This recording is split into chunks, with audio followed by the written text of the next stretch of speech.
Ang unang eksena ay nagtatampok sa isang lalaki na nagngangalang Milo Stanfield, na nagdurusa mula sa Autism Spectrum Disorder o ASD. Siya ay makikita na nakatayo sa isang kalye sa New Jersey, na nagmamasid sa isang babae sa kalapit na tindahan ng bulaklak. Sa gitna nito, tila gumagawa rin siya ng ilang komplikadong kalkulasyon na may kaugnayan sa tiyempo ng mga pangyayari sa kanyang paligid. Napansin ni Milo ang papalapit na pasaherong bus, isang lubak, isang street artist, at isang siklistang mabilis na nagmamaneho. Kasunod ng mga obserbasyong ito, tumawid siya sa kalsada at matalino na naglagay ng panulat sa ibabaw ng mailbox na katabi ng lubak.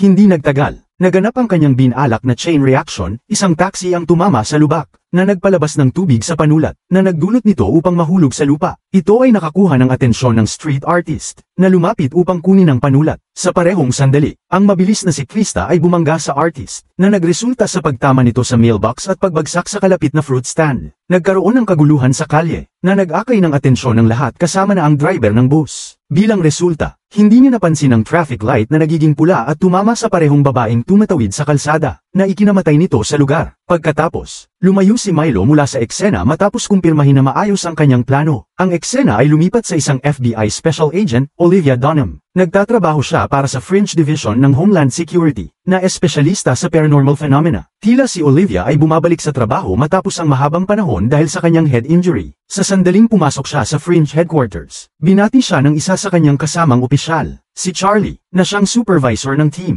Samantala, ang hepe ng ahensya, si Walter Nate Bishop ay nakikipag-usap sa isa sa mga lab assistant, si Philip Broyles, tungkol sa pagbabalik ni Olivia. Sinabi ni Philip na siya ay isang doppelganger na nagngangalang Folivia at nagpahayag ng pag-aalala kung maaari nilang isama ang isang impostor sa kanilang team. Dito, inihayag na si Olivia, na nasa loob ng opisina, ay hindi ang tunay. Siya ay talagang isang impostor na dinala upang punan ang lugar ng orihinal. Ipinahayag ni Walter Nate ang kanyang motibasyon sa pagpapanatili kay Folivia sa mundong ito at pagtatanim ng mga alaala ng tunay na Olivia sa kanya. Sinabi niya na si Folivia lamang ang makakapaglakbay sa pagitan ng mga universo nang walang anumang pinsala. Gusto ni Walter Nate na malaman kung paano ito magagawa. Para dito, sinabi niya na dapat nilang paniwalaan siya na siya ay kabilang dito. Tinanong ni Philip kung ano kung hindi magtagumpay ang kanyang bagong pagkakakilanlan. Kung saan sumagot ang hepe na hindi na siya kakailanganin pagkatapos noon. Pagkatapos, binrief ni Charlie ang team sa tila random na aksidente ng bus na sinabi niyang nangyari ng 2 beses sa linggong ito. Ang biktima ay namatay sa bawat kaso. Pagkatapos, hiniling niya sa kanyang tauhan na mag-ingat bago pumunta sa investigasyon ng lugar. Makalipas ang ilang sandali, dumating ang FBI team sa lugar ng aksidente at naghiwa-hiwalay upang maghanap ng mga lead o clue. Ang investigasyon ay pinamunuan ng isa pang FBI agent na nagngangalang Lincoln Lee, na ang mukha ay tila nasira ng mga marka ng paso. Sinuri ni Charlie ang katawan at ginamit ang kanyang fingerprint upang makuha ang karagdagang detalye. Sa huli, nalaman niya na ang pangalan ng nasawing babae ay Julian Foster. Samantala, tinanong ni Olivia ang driver ng bus, na lubhang naapektuhan ng insidente dahil hindi pa siya nakakabangga ng mga ibon o hayop hanggang ngayon. Kasabay nito, sinuri ni Agent Lee ang lugar para sa anumang palatandaan ng mga environmental factors ngunit wala siyang nahanap. Gayunpaman, natagpuan niya ang parehong ballpoint pen sa eksena. Matapos magtanong sa mga saksi, lumapit si Olivia kay Agent Lee at sinabi sa kanya na ang lokal na artist ay yumuko upang kunin ang panulat, at sa panahong yun ay nabangga siya ng siklista at napunta sa fruit stand. Nang marinig ito, naghinala si Agent Lee na ang panulat ang pangunahing elemento na lumikha ng isang serye ng mga reaksyon, na nagresulta sa pagkamatay ng biktima. Kinabukasan sa Fringe headquarters, sina Agent Lee at Charlie ay sinusubukang malaman ang koneksyon sa pagitan ng mga aksidente ng bus na nangyari sa loob ng 2 araw. Napansin ni Agent Lee ang parehong ballpoint pen sa larawan ng unang aksidente, na lalo siyang nagpapatibay sa kanyang paniniwala na may nagplano ng mga pangyayari. Kasunod nito, nagpunta sila upang kausapin ang isang matematiko ng Fringe Agency, si Astrid, at ibinalita sa kanya ang mga pangyayari. Gayunpaman, sinabi niya na walang tao ang maaaring magsagawa ng ganoong kadena ng mga pangyayari at mabago ito sa kanyang pabor ng 2 beses. Sa gitna ng kanilang pagtatalo, isa pang katulad na aksidente ng bus ang naganap, na nagulat kay Astrid. Agad na nagmamadaling pumunta ang mga ahente ng FBI sa lugar at natagpuan na buhay pa ang mga biktima sa pagkakataong ito. Matapos tanungin ang mga saksi, nalaman nila na biglang tumawid ang isang aso sa kalsada, na nagdulot sa bus na mawala ng kontrol. Sa sandaling yun, napansin ni Olivia ang isang katulad na ballpoint pen na gamulong sa lupa, na nagpaisip sa kanya na hindi pa tapos ang kadena ng mga pangyayari. Tumingin siya sa paligid at napansin ang isang kainahinalang si Milo na nakatingin mula sa overhead bridge. Sandali lamang, isang lalaki na may suot na earbuds ang tumawid sa kalsada, at nabangga ng isang paparating na ambulansya. Nang kumpirmahin ang kanyang hinala, binigyan ni Olivia ng babala ang kanyang team at tumakbo patungo kay Milo. Nang makita ito, agad na nagkalkula si Milo ng isa pang serye ng mga pangyayari at naghagis ng isang bisikleta mula sa tulay. Ito ay nagdulot sa isang bus na magbago ng ruta at magmaneho sa ilalim ng overhead bridge. Tinutukan siya ni Olivia ng baril. Nagbabala na sumuko, ngunit tumalon si Milo mula sa tulay. Lumapag sa bubong ng bus at tumakas. Pagkatapos ng pangyayaring ito, bumalik si Milo sa bahay at natagpuan ang kanyang kapatid na si Madeline na nag-aalala para sa kanya. Sinabi niya sa kanya na marami siyang natatanggap na tawag mula sa ospital, ngunit hindi niya ito pinansin. Sinubukan niyang kumbinsihin siya na sumuko, na sinasabing napakalayo na ng kanyang ginawa. Gayunpaman, inasahan ni Milo ang kanyang mga aksyon at kinumpleto ang kanyang mga pangungusap, na epektibong pinatahimik siya. Hindi nagtagal, ipinakita sa kanya ni Madeline ang isang maliit na laruan ng kabayo, isang paalala mula sa kanilang ina. Ito ay nagdulot sa kanya ng pagkabalisa at lumayo siya, na nagsasabing hindi na ito mahalaga ngayon. Sa kabilang banda, dinala si Agent Lee sa ospital para sa kanyang regular na pagsusuri sa balat. Bago pumasok sa burn chamber, hiniling niya kay Olivia na mag-focus sa paghahanap ng mga pagkakatulad sa 3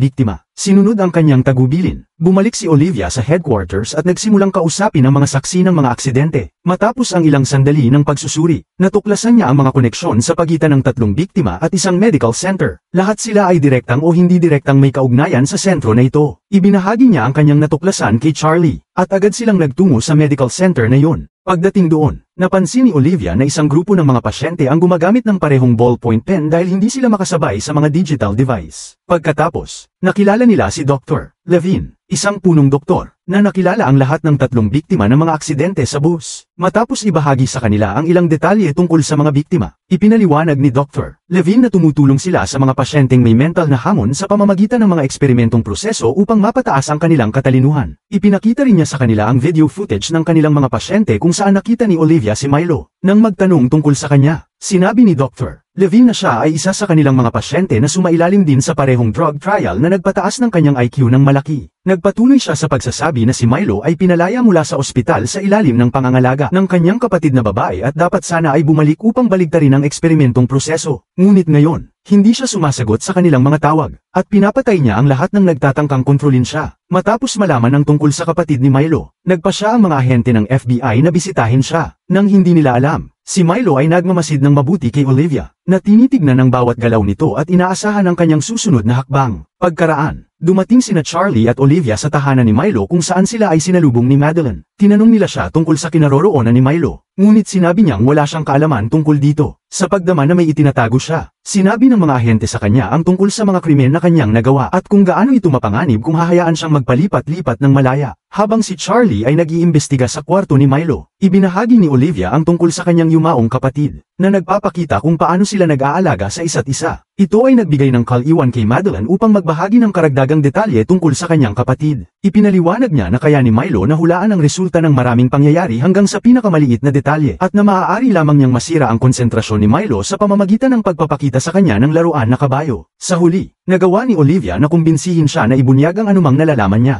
na binibigyang diin na nag-aalala sila para sa mga sibilyan gayon din sa kaligtasan ni Milo. Pagkatapos, ibinigay ni Madeline sa kanya ang isang sulat, na nagpapakita ng lokasyon ng hotel kung saan kasalukuyang nananatili si Milo. Pagkatapos nito, tinalakay ni Olivia at Charlie kasama si Astrid ang mga plano kung paano mahuli si Milo. Gayunpaman, agad nilang napagtanto na anumang plano ay magiging walang saysay dahil maaari niyang hulaan ang bawat galaw nila. Bilang resulta, nagpasya silang lumapit ng direkta sa hotel nang walang backup. Samantala, si Milo ay makikita sa kanyang silid sa hotel, nakatingin sa bintana at nag-iisip ng mga senaryo na mangyayari sa susunod na ilang minuto. Gamit ang kanyang kakayahan, hinulaan niya na darating sina Olivia at Charlie sa lalong madaling panahon at hahabulin siya. Kinakalkula rin niya na maaari niyang patayin si Olivia sa pamamagitan ng pag-akit sa kanya sa isang markadong lugar ng isang konstruksyon kung saan masyadong manipis ang hangin at pagbagsakan siya ng mga semento. Tulad ng kanyang hinulaan, dumating ang 2 ahente ng FBI sa hotel at natagpuan si Milo na naghihintay sa kanila sa kalye. Pagkatapos, tumakbo siya patungo sa lugar ng konstruksyon. Habang hinahabol siya ng mga ahente,